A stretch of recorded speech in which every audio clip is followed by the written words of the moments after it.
ടൊമാറ്റോയുടെ puree, അതായത് tomato അരച്ചെടുത്ത ആ പേസ്റ്റ്, അതിന്റെ വെള്ളം എല്ലാം വറ്റി മൂത്ത് ആ ഇതിന്റെ കൂടെ ചേർന്ന്. ഇനി വേണമെങ്കിൽ ഒരല്പം വെള്ളം നമുക്കിതിലേക്ക് ചേർക്കാം, ഒരല്പം. ഇനി ഒന്ന് കുഴഞ്ഞു വരാനാണ് ഉപ്പ്, പാകത്തിനുള്ള ഉപ്പ്. ഇത് പോരാ, കുറച്ചുകൂടി വേണം, പക്ഷെ നമുക്ക് രണ്ടാമത് ചേർക്കാം. ഇനി ഇതിലൊരു കാര്യം കൂടിയുണ്ട്, കസൂരി മേത്തി പൊടി, അതായത് ഉലുവാച്ചീരയുടെ ഇല. നമുക്കൊരു ആദ്യം ഒരു 1/2 ടീസ്പൂണോളം ചേർക്കാം. അതും കൂടി വരുമ്പോഴേ ശരിക്കും നോർത്ത് ഇന്ത്യൻ മണം വരുള്ളൂ. ഇപ്പൊ കറക്റ്റ് വലുതാൻ അങ്ങ് മാറി, വേറൊരു വ്യത്യസ്തമായ നോർത്ത് ഇന്ത്യൻ ഫ്ലേവർ വന്നു കഴിഞ്ഞു. കസൂരി മേത്തിയാണ് നമ്മൾ സാധാരണ ബട്ടർ ചിക്കൻ ഇങ്ങനെയുള്ള കാര്യങ്ങളിലൊക്കെ ചേർക്കുന്നത്. ഇനി ഇതിലേക്ക് അരിഞ്ഞു വെച്ചിരിക്കുന്ന പനീർ കുറേശ്ശെ ഇടാം. എന്നിട്ട് ഇങ്ങനെ യോജിപ്പിച്ചു കൊടുക്കാം. തീ ഒരൽപ്പം കുറയ്ക്കാം.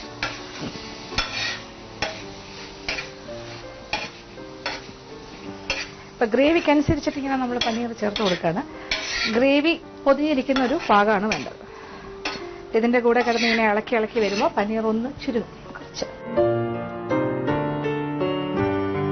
പൊടിഞ്ഞു പോകാണ്ട് നമ്മളിങ്ങനെ യോജിപ്പിക്കണം. അപ്പോൾ പനീറിന്റെ പീസസ് എല്ലാം തന്നെ ഞാൻ ഘട്ടമായിട്ട് ഇതിലേക്ക് ചേർത്ത് കഴിഞ്ഞു. കാര്യം എന്താ അറിയിച്ചാൽ, നമ്മൾ ആദ്യം നമുക്ക് തോന്നും ഈ ഗ്രേവി മതിയാകുമോ, ഈ പനീർ മുഴുവൻ ഇതിനകത്തേക്ക് കയറ്റാൻ പറ്റുമോ എന്നൊക്കെ തോന്നും. ആദ്യം കുറച്ചിടുക, ഒരു 3-4 പ്രാവശ്യമായിട്ട് ഇടുക. ആദ്യം ഇട്ടിട്ട് ഇങ്ങനെ ആ മസാലയുമായിട്ടൊന്ന് യോജിപ്പിച്ച് കൊടുക്കുക. ഇങ്ങനെ ചെറുതായിട്ട് ഇങ്ങനെ ഇളക്കി യോജിപ്പിക്കുക. അന്നേരം ആ പനീർ ഒന്ന് വെന്തൊന്ന് ചുരുങ്ങും. വീണ്ടും അടുത്ത് സെറ്റ് ചേർക്കുക. അങ്ങനെ ചേർത്ത് അവസാനം എല്ലാം ഇതിലേക്ക് ചേർന്ന്. കണ്ടല്ലോ ഇപ്പൊ ഗ്രേവി. വേണമെങ്കിൽ ഒരു അല്പം വെള്ളം ഇടയ്ക്ക് ഉപയോഗിച്ച്, ഒരു 1/4 കപ്പോളം വെള്ളം ഇടയ്ക്ക് ചേർത്ത് കൊടുക്കുക. കുറച്ച് ക്രീം, ഫ്രഷ് ക്രീം,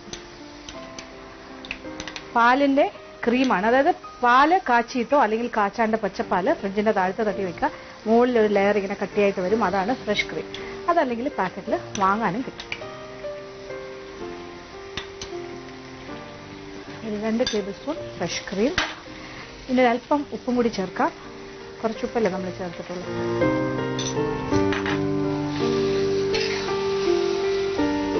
ഫ്രഷ് ക്രീമും കൂടി ചേർത്ത് ഒന്നുകൂടി ഒന്ന് വഴറ്റാം. ഇപ്പൊ തന്നെ എണ്ണയെല്ലാം ഇങ്ങനെ ഇറങ്ങി വരുന്നുണ്ട്, ആ നെയ്യ് അതിന്റെ കൂടെ. ആ ക്രീമിന്റെ ഒരു എന്താ പറയാ, നല്ല റിച്ച് ഗ്രേവി ആയിട്ട് മാറുക.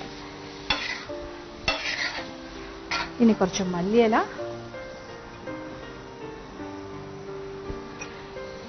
പിന്നെ നമ്മളുടെ കസൂരി മേത്തി ഒരല്പം കൂടി, ഒരു 1/2 ടീസ്പൂൺ ചേർത്തു. ഇനി വീണ്ടും ഒരു 1/2 ടീസ്പൂൺ വരെ ചേർക്കാം. ഗരം മസാല പൊടി ലാസ്റ്റ് 1/2 ടീസ്പൂൺ. ഈ അവസാനം ചേർക്കുന്നത് ആ മണം നിൽക്കാനാണ്. ഏതാണ്ട് എല്ലാ കാര്യങ്ങളും ആയിക്കഴിഞ്ഞു. ഇനി നന്നായിട്ടൊന്ന് ഇളക്കി യോജിപ്പിച്ച്, കണ്ടില്ലേ ഗ്രേവി ഇങ്ങനെ കുഴഞ്ഞ പനീറിൽ ഇങ്ങനെ പൊതിഞ്ഞിരിക്കുന്ന പാകം. ഇനി തീ ഓഫ് ചെയ്യാം. നല്ല നെയ്യൊക്കെ തെളിഞ്ഞു വരുന്നുണ്ട്, ഒരു സൈഡിൽ നിന്ന് ഇങ്ങനെ ഇളകി വരുന്നു. നോക്കൂ, കണ്ടില്ലേ നെയ്യെല്ലാം ഇങ്ങനെ പൊതിഞ്ഞു. ഇതാണ് നമ്മുടെ തവ മസാല, പനീർ തവ മസാല. കണ്ടല്ലോ. ഇനി വേറൊന്നും ചെയ്യാനില്ല. ഇത് 300 ഗ്രാം പനീർ ഞാൻ ചേർത്തിട്ടുണ്ട്. അപ്പൊ നമ്മുടെ പനീർ തവ മസാല ഞാൻ തീ ഓഫ് ചെയ്ത് കഴിഞ്ഞു. ഓഫ് ചെയ്താൽ ഉടനെ തന്നെ നമ്മൾ കുറച്ച് വെണ്ണ, ഒരു ടീസ്പൂണോ എത്രയെങ്കിലും നമ്മുടെ ഇഷ്ടത്തിനനുസരിച്ച് ഒരല്പം വെണ്ണയും കൂടി അതിൻ്റെ മുകളിലേക്ക് ഇട്ട് കൊടുക്കുക. ഈ ചൂടിൽ കിടന്ന വെണ്ണ ഇങ്ങനെ ഉരുകി ഇതിൻ്റെ കൂടെ ഇങ്ങനെ യോജിച്ച് കിട്ടും. എന്നിട്ട് നമ്മളിത് പാത്രത്തിലേക്ക് മാറ്റണം. കണ്ടല്ലോ വെണ്ണ ഉരുകി തുടങ്ങുന്നു. അപ്പോൾ ചുരുക്കി പറഞ്ഞാൽ ഇതൊരു വളരെ റിച്ച് ആയിട്ടുള്ളൊരു വിഭവമാണ്. കണ്ടില്ലേ നമ്മുടെ വെണ്ണയൊക്കെ ഉരുകി തുടങ്ങി. അതും കൂടി ഇതിൻ്റെ കൂടെ യോജിപ്പിക്കുക. നല്ലൊരു മണം. ഇനി എന്തായാലും ഇത് വിളമ്പുന്ന പാത്രത്തിലേക്ക് മാറ്റും.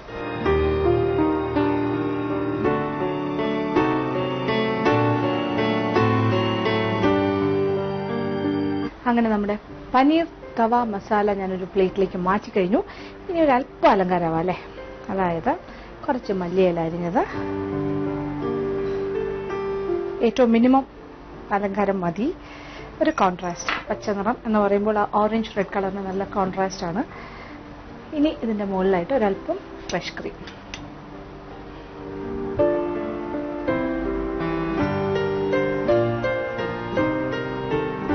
ധാരാളം മതി അലങ്കാരം.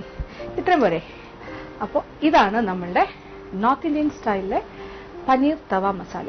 ഇനി പനീറിന് പകരം വേണമെങ്കിൽ മിക്സ്ഡ് വെജിറ്റബിൾ വെച്ചിട്ട് തവ മസാല ചെയ്യാം. പച്ചക്കറികളെല്ലാം ഒന്ന് വേവിച്ചിട്ട് ഏത് ഇഷ്ടമുള്ള പച്ചക്കറി അത്. ഇനി അതല്ല കത്തിരിക്ക ഇഷ്ടമാണെങ്കിൽ കത്തിരിക്കയിൽ ഇത് ചെയ്യാം. അപ്പോൾ വെജിറ്റേറിയൻസിന് എന്തെല്ലാം തരം ഓപ്ഷൻസ് ഉണ്ടോ അതൊക്കെ നമുക്ക് ഉപയോഗിക്കാം. പിന്നെ ഏറ്റവും ചെയ്യാൻ എളുപ്പം എന്ന് പറഞ്ഞാൽ എപ്പോഴും വീട്ടിലുള്ള കാര്യമാണ് ഉരുളക്കിഴങ്ങ്. ഉരുളക്കിഴങ്ങ് വെച്ച് നമുക്ക് തവ മസാല തയ്യാറാക്കാൻ സാധിക്കും.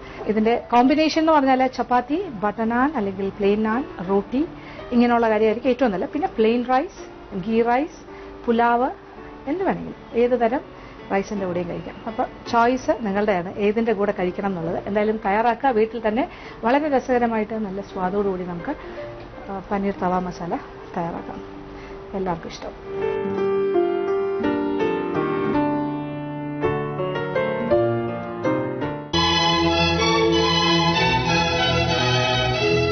ഇനി അടുത്തതായി മാജിക് അവന്റെ second recipe of the week. ഈ സെക്കൻഡ് റെസിപ്പി ഒരു സ്പെഷ്യൽ വിഭവമാണ്. ഇതൊരു മധുരമാണ്. പിന്നെന്താ പറയാ, പിന്നെ നോൺ വെജിറ്റേറിയൻസിനും കൂടി സന്തോഷം വരുന്ന കാര്യമാണ്. മുട്ട കൊണ്ടാണ് തയ്യാറാക്കുന്നത്. ഇതൊരു സ്പെഷ്യൽ എന്ന് പറഞ്ഞാൽ വളരെ സ്പെഷ്യലാണ്. കാര്യം എനിക്ക് തോന്നുന്നു നോർത്ത് മലബാർ ഭാഗങ്ങളിലുള്ള ആൾക്കാർക്ക് ഇത് കൂടുതൽ ഇഷ്ടപ്പെടും. കാര്യം ഈ നോർത്ത് മലബാറിൽ കിട്ടുന്ന ഒരു വിഭവമായിട്ട് ഒരുപാട് സാമ്യമുണ്ട് അതിന്റെ സ്വാദിന്. എന്തായാലും ഞാൻ ഒരുപാട് സസ്പെൻസ് വയ്ക്കുന്നില്ല. ഇത് ചൈനീസ് എഗ് സ്വീറ്റ് ആണ്. ഒരു ചൈനീസ് സ്റ്റൈലാണ് ഇത്. ചൈനക്കാരുടെ ഒരു സ്പെഷ്യൽ സ്വീറ്റ് ആണ് ചൈനീസ് എഗ് സ്വീറ്റ്. ഇത് മുട്ടയാണ് ഇതിന്റെ പ്രധാന ഇൻഗ്രീഡിയന്റ് അല്ലെങ്കിൽ ചേരുവ. അപ്പം മുട്ടയും ഒന്ന് രണ്ട് ചെറിയ കാര്യങ്ങളും കൂടി ചേർത്തിട്ട് നമ്മളൊരു സ്വീറ്റ് തയ്യാറാക്കാൻ പോകണം. അപ്പൊ ഇത് എങ്ങനെയാണ് തയ്യാറാക്കുന്നത് നോക്കാം. ഇതിനുള്ള ചേരുവകൾ എന്തൊക്കെയാണെന്ന് നോക്കാം. മുട്ട 5 എണ്ണം, കോൺഫ്ലവർ 5 ടേബിൾ സ്പൂൺ, വെള്ളം 1/4 കപ്പ്, പഞ്ചസാര 1/2 കപ്പ്, വെണ്ണ 100 ഗ്രാം. ഇനി മറ്റു ചേരുവകൾ വെർമിസിലി 100 ഗ്രാം, എണ്ണ വറുക്കാൻ ആവശ്യമായത്. അപ്പൊ നമ്മുടെ ചൈനീസ് എഗ് സ്വീറ്റിലേക്ക് കടക്കുകയാണെങ്കിൽ ഇത് 5 ടേബിൾ സ്പൂൺ കോൺഫ്ലവർ അളന്ന് വെച്ചതാണ്. അതിന്റെ കൂടെ 1/4 കപ്പും ഒരല്പം കൂടുതലായിട്ട് വെള്ളം ചേർത്തിട്ടുണ്ട്. ഇതിൽ കൃത്യമായി 1/4 കപ്പല്ല, ഒരല്പം കൂടിയുണ്ട്. കോൺഫ്ലവർ കട്ടയില്ലാണ്ട് കലക്കി മാറ്റി വയ്ക്കും. അപ്പൊ കോൺഫ്ലവർ കലക്കി വെച്ചല്ലോ. ഇനി അടുത്ത കാര്യം 5 മുട്ട. ഇത് 5 മുട്ടയിലാണ് നമ്മളിത് ഈ സ്വീറ്റ് തയ്യാറാക്കുന്നത്. കുറച്ചുകൂടി വലിയൊരു ബൗളിലേക്ക് മുട്ട പൊട്ടിച്ച് ഒഴിക്കും.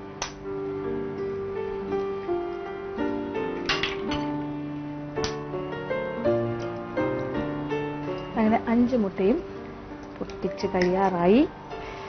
അപ്പൊ മുട്ടയുടെ മഞ്ഞക്കൊരു ഉടഞ്ഞു പോയി എന്നൊന്നും ഒരു കുഴപ്പമില്ല. അത് എന്തായാലും ഉടയ്ക്കാൻ പോവല്ലേ, അപ്പൊ അത് അങ്ങനെ തന്നെ വേണമെന്നില്ല. ഉടഞ്ഞു വന്നാലും കുഴപ്പമില്ല.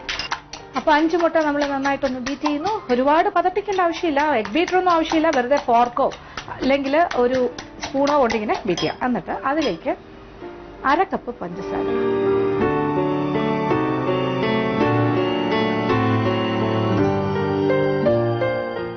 മുട്ടയും പഞ്ചസാരയും കൂടി യോജിപ്പിച്ചതിലേക്ക് കലക്കി വെച്ചിരിക്കുന്ന കോൺഫ്ലവർ മിശ്രിതം.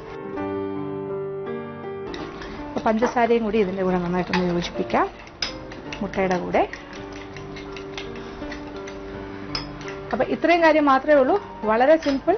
ഇതെല്ലാം കൂടി ചേർത്തൊന്ന് യോജിപ്പിച്ച് വെച്ചു. ഇനി എന്താ ചെയ്യേണ്ടത്? ഏറ്റവും എളുപ്പമല്ലേ, ഇനി ഒരു കാര്യമില്ല. ഇനി നമ്മൾ തയ്യാറാക്കാൻ പോവാണ് എഗ് സ്വീറ്റ്. ഇനി നമ്മളൊരു ഫ്രൈയിങ് പാൻ അടുപ്പിലേക്ക് വെച്ച് ചൂടാക്കുന്നു. അതിലേക്ക് 100 ഗ്രാം വെണ്ണ എടുത്തു വയ്ക്കുക. എന്നിട്ട് അത് ഉരുക്കുക. വെണ്ണ ഉരുകാനായിട്ട് ഫ്രൈയിങ് പാനിലേക്ക് മാറ്റി കഴിഞ്ഞു. അപ്പൊ ഇതൊന്ന് ഉരുക്കിയിട്ട് ആ ഉരുകിയ വെണ്ണയിൽ നിന്നും പകുതി നമ്മൾ മാറ്റും. എന്നിട്ട് ബാക്കിയിലാണ് നമ്മൾ തുടങ്ങാൻ പോകുന്നത് നമ്മുടെ സ്വീറ്റ് ഉണ്ടാക്കാൻ. അപ്പൊ നമ്മുടെ വെണ്ണ ഉരുകി കഴിഞ്ഞു. ഇതിന്റെ പകുതി നമ്മൾ മാറ്റാൻ പോവാണ്. ബാക്കി ഇങ്ങനെ ഉരുകിയിരിക്കുന്ന വെണ്ണയിലേക്ക് തയ്യാറാക്കി വെച്ചിരിക്കുന്ന മുട്ട, കോൺഫ്ലവർ, പഞ്ചസാര മിശ്രിതം ഒഴിക്കാൻ പോകും.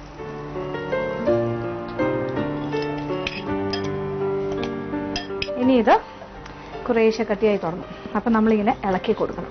ഇളക്കി ഒരു സ്ക്രാമ്പിൾ പോലെ, മുട്ട ഇങ്ങനെ തോരമാതിരി എടുക്കില്ലേ, അതുപോലെ സ്ക്രാമ്പിൾ ചെയ്തോണം. അപ്പൊ കൈയെടുക്കാണ്ട് ഇളക്കുക. പിന്നെ തീ ഒരല്പം ഇടത്തരം തീയിലേക്ക് മാറ്റണം.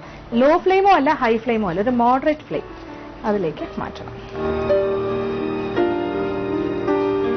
ഇനി കുറേശ്ശെ വെണ്ണയും കൂടി ഒഴിച്ചു കൊടുക്കാം. അല്പം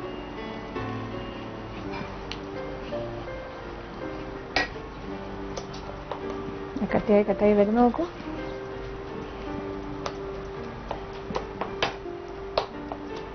വലിയ കട്ടകളൊക്കെ ഒന്ന് ഉടച്ചു കൊടുക്കുക.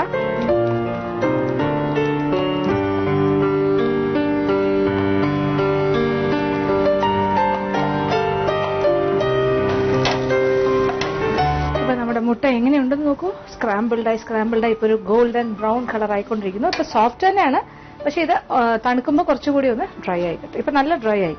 അപ്പൊ നമ്മുടെ മുട്ട സ്വീറ്റിന്റെ പ്രധാന ഭാഗം കഴിഞ്ഞിരിക്കുകയാണ്. അപ്പോൾ റെഡിയാക്കി മാറ്റി വെച്ചു. ഇനി ഇതിനൊരു സെക്കൻഡ് പാർട്ട് എന്ന് തന്നെ നമുക്ക് പറയാം, രണ്ടാം ഭാഗം. അതായത് ഇതിനൊരു അലങ്കാരവും ഇതിന്റെ ഒരു സെറ്റിംഗ്, അല്ലെങ്കിൽ നമ്മൾ ഇത് എങ്ങനെയാണ് ഇത് പ്രസന്റ് ചെയ്യുന്നത്, അതിന് വേണ്ടിയിട്ടുള്ളൊരു കാര്യം. ഇത് രണ്ടും കൂടി യോജിപ്പിച്ച് കഴിക്കുന്നതും രുചികരമാണ്. അതായത് സാധാരണ വെർമിസിലി സേമിയ നമ്മൾ എണ്ണയിൽ വറുത്തെടുക്കണം. അപ്പം അടുപ്പിലേക്ക് ഒരു പാത്രം വെച്ച് ചൂടാക്കി കുറച്ച് എണ്ണ, ഏതെങ്കിലും തരം റിഫൈൻഡ് ഓയിൽ. എണ്ണ നല്ല ചൂടായി കഴിഞ്ഞിട്ട് വെർമിസിലി എനിക്ക് തോന്നുന്നു 100 മുതൽ 200 ഗ്രാം വരെ ഉപയോഗിക്കാം. എന്തായാലും ഞാനൊരു 175 ഗ്രാമിന്റെ ഒരു പാക്കറ്റ് പൊട്ടിച്ച് റെഡിയാക്കി വെച്ചിരിക്കാം. എണ്ണ നല്ല ചൂടായിക്കോട്ടെ. അത് കഴിഞ്ഞിട്ട് നമ്മൾ ഇതിലേക്ക് സേമിയ ഇടുന്നു. സേമിയ വേവിച്ചതല്ല, അല്ലാണ്ട് തന്നെ പാക്കറ്റിൽ വാങ്ങുന്ന ഏത് ഫോമിലാണോ അതേ ഫോമിൽ, അതേ രീതിയിൽ ഈ എണ്ണയിലിടുന്നു, വറുത്തു വരുന്നു. നല്ല കരികരിപ്പായിട്ട് വറുത്തു വരുന്നു. ആ ഒരു ജോലിയും കൂടെ മാത്രമേ ഉള്ളൂ. അതാണ് നമ്മുടെ രണ്ടാം ഭാഗം. അത് കഴിഞ്ഞിട്ട് പിന്നെ ഇത് രണ്ടും കൂടി ചേർത്ത് സെറ്റ് ചെയ്യുന്ന കാര്യം.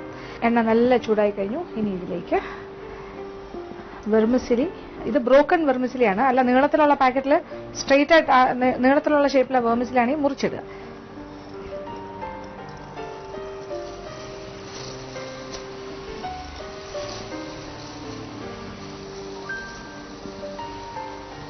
നല്ല കരികരിപ്പായിട്ട് ഒരു ബ്രൗൺ കളർ, അതാണ് നമുക്ക് വേണ്ടത്.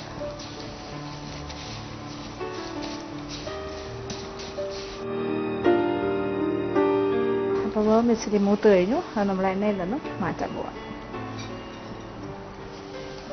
അപ്പൊ ആദ്യം ഇട്ട് അത്രയും, ഇനി കുറച്ചുകൂടി ബാക്കിയുണ്ട്, അത് നമുക്ക് രണ്ടാമതിട്ട് വറുത്തെടുക്കാം.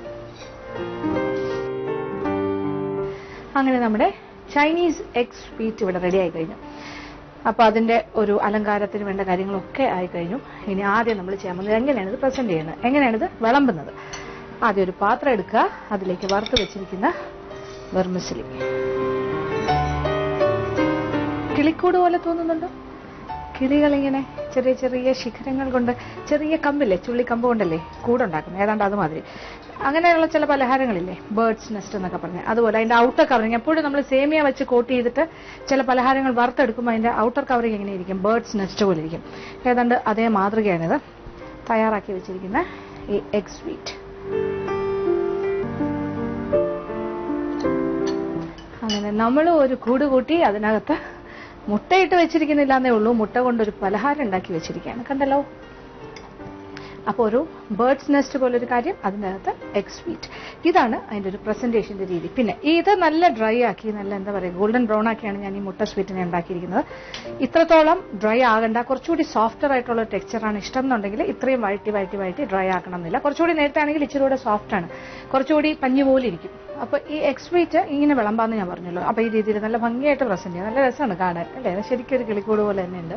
പിന്നെ ഇത് കഴിക്കുന്ന സമയത്ത് താല്പര്യം അനുസരിച്ച് ഒരു സൈഡിൽ നിന്ന് ഇങ്ങനെ എടുക്കുമ്പോൾ കുറച്ച് ആ വറുത്ത വെർമിസിലിയും അല്ലെങ്കിൽ സേമിയയും ഈ മുട്ടയും കൂടി ചേർന്ന് വരുന്ന രീതിയിൽ വിളമ്പുകയാണെങ്കിൽ അത് വ്യത്യസ്തമായ രുചിയായിരിക്കും. ഇടയ്ക്കിടയ്ക്ക് ആ കടിക്കാനായിട്ട് ആ കരികരിപ്പും പിന്നെ ആ മുട്ടയുടെ ആ മധുരവും എല്ലാം കൂടി ചേർന്ന് വളരെ വ്യത്യസ്തമായ ഒരു സ്വീറ്റ് ആയിരിക്കും. തീർച്ചയായിട്ടും പരീക്ഷിക്കുക, എല്ലാവർക്കും ഇഷ്ടം.